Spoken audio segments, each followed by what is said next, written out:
The moment the coffee splashed across my coat, the young intern laughed and said something that made the entire hospital lobby go silent. "My husband is the CEO here," she said loudly, lifting her phone so thousands of people watching her livestream could hear it. "And you're about to lose everything."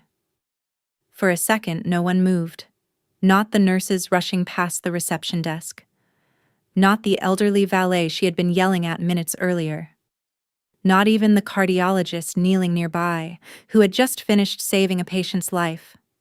Everyone simply stared at the woman in the stained coat. That woman was me.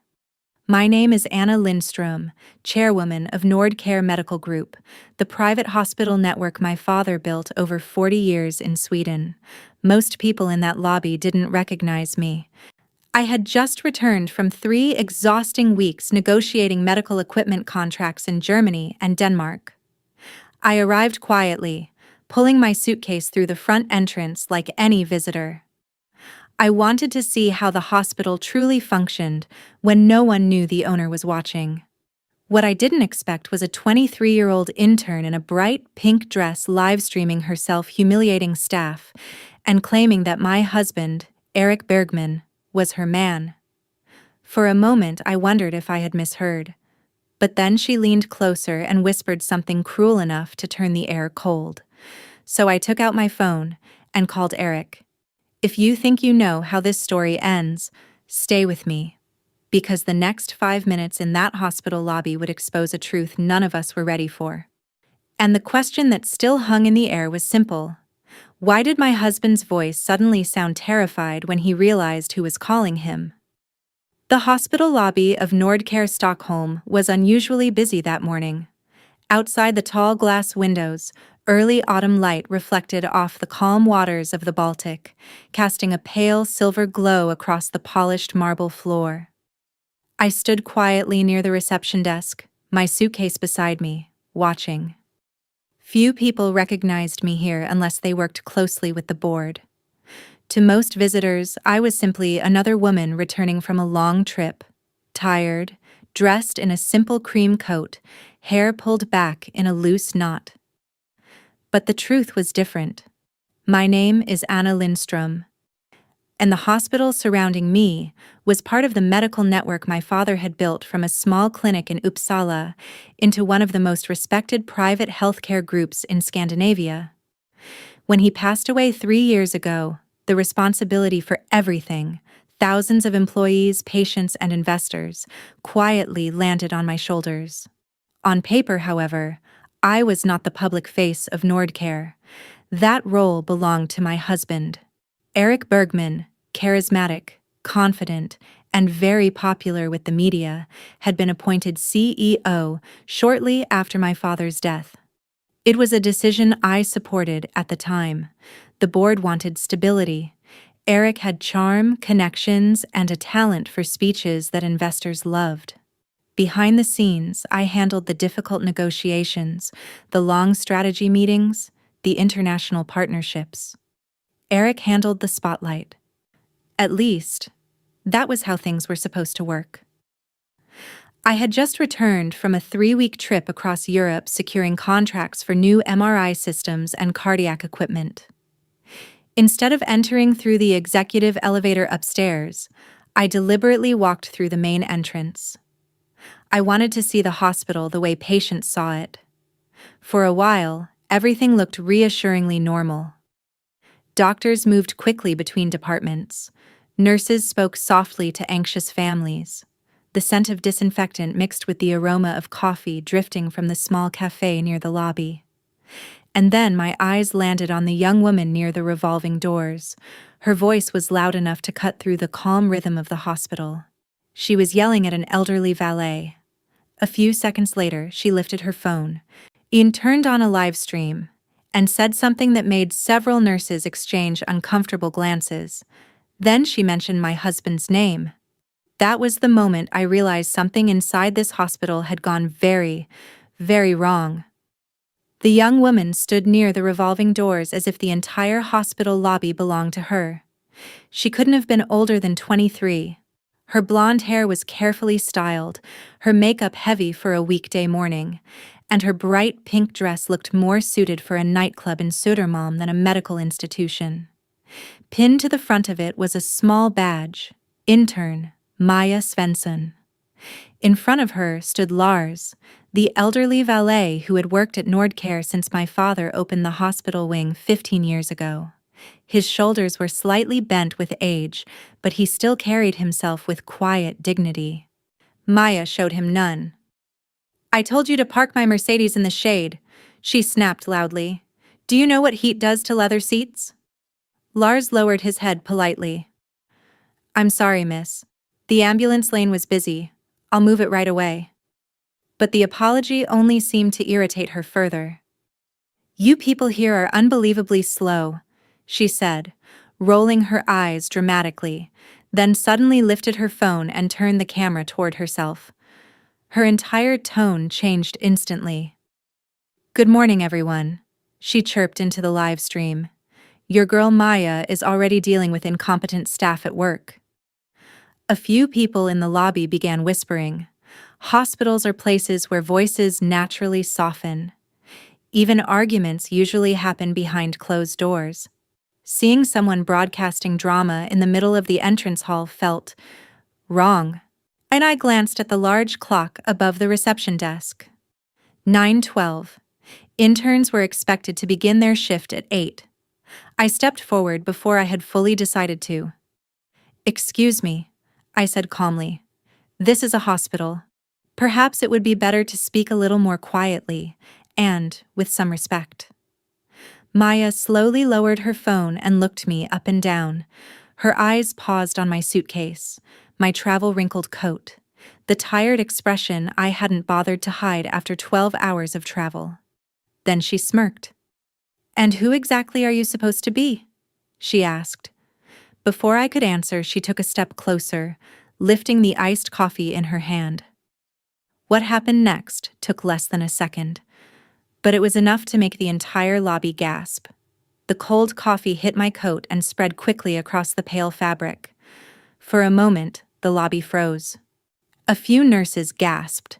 Someone near the reception desk whispered something under their breath. Even the revolving doors seemed to slow as people stepped inside and noticed the sudden silence. Maya took 2 dramatic steps backward and let out a sharp cry. "Oh my God!" she exclaimed loudly, turning her phone toward herself again. "Did you all see that? She just pushed me." The camera pointed directly at my stained coat. "You ruined my dress," Maya continued, her voice trembling in theatrical outrage. "Do you know how expensive this was?" I looked down at the dark coffee spreading across the fabric my father had given me on my last birthday before he passed away. The smell of sugar and milk clung to the air. Then I looked back up at her. "You walked into me," I said quietly. Maya leaned closer so that only I could hear her. "You'd better apologize," she whispered, "or things will get very difficult for you." Her eyes gleamed with confidence. "Because my fiancé," she added softly, "runs this hospital." Behind us, someone murmured. She straightened again and raised her voice so the live stream and the entire lobby could hear. "My husband is Eric Bergman, the CEO of Nordcare. If I say someone here is a problem, they disappear." For a moment, the words felt unreal. My husband's name hanging casually in the air, spoken by a young woman who clearly believed every syllable. Across the lobby, Dr. Johan Nyström, head of cardiology, had just finished helping a patient onto a stretcher.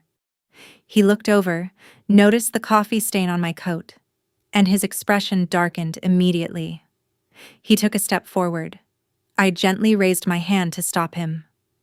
"No," I said quietly.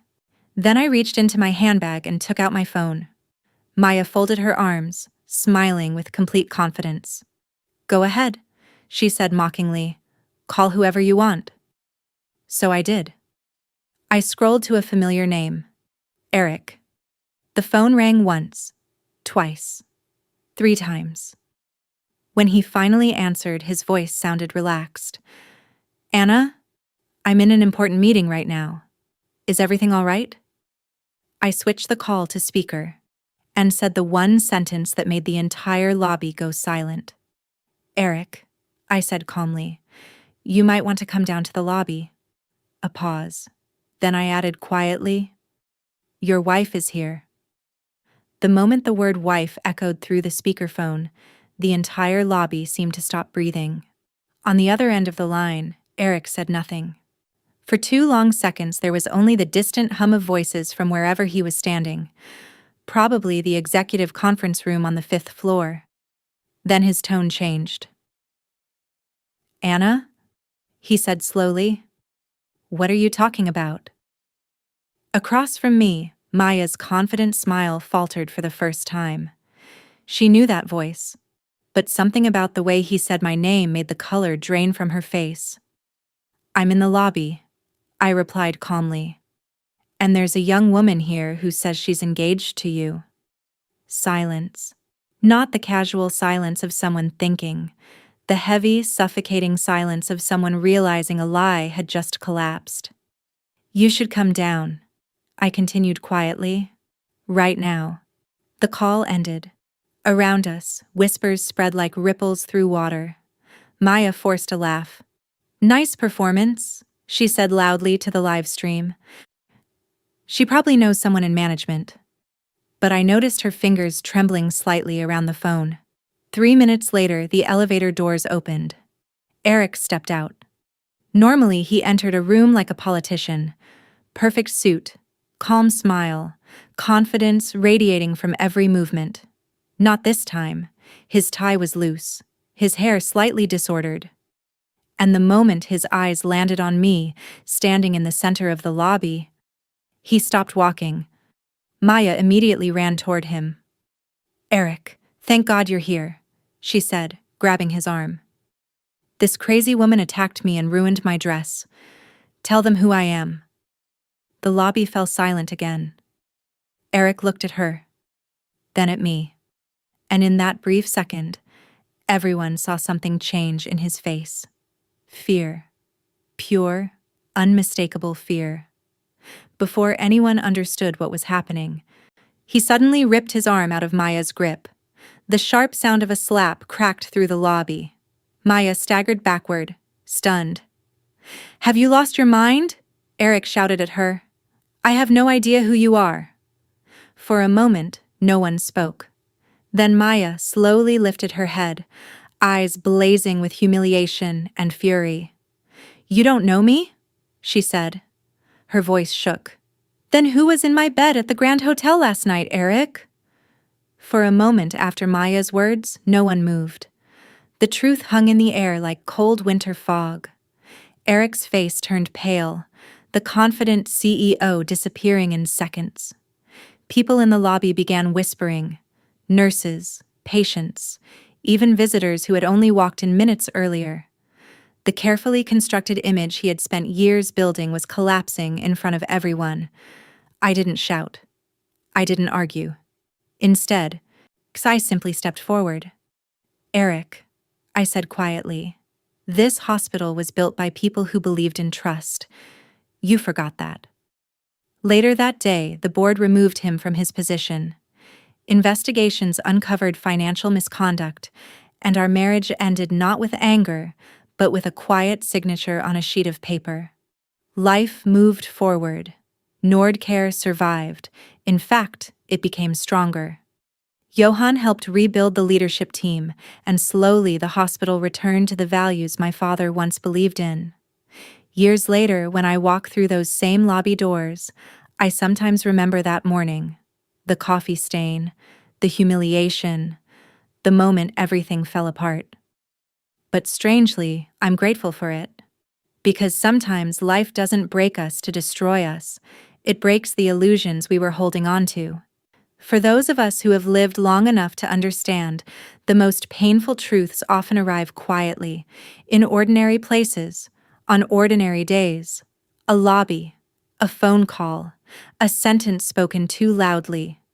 And in that moment, we are given a choice.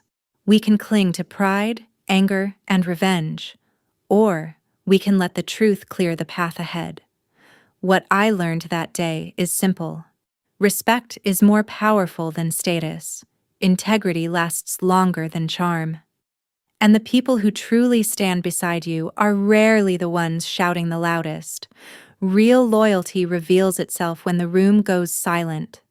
And sometimes, the greatest victory in life is not defeating the people who betrayed you, but walking forward into a future where their choices no longer define your happiness.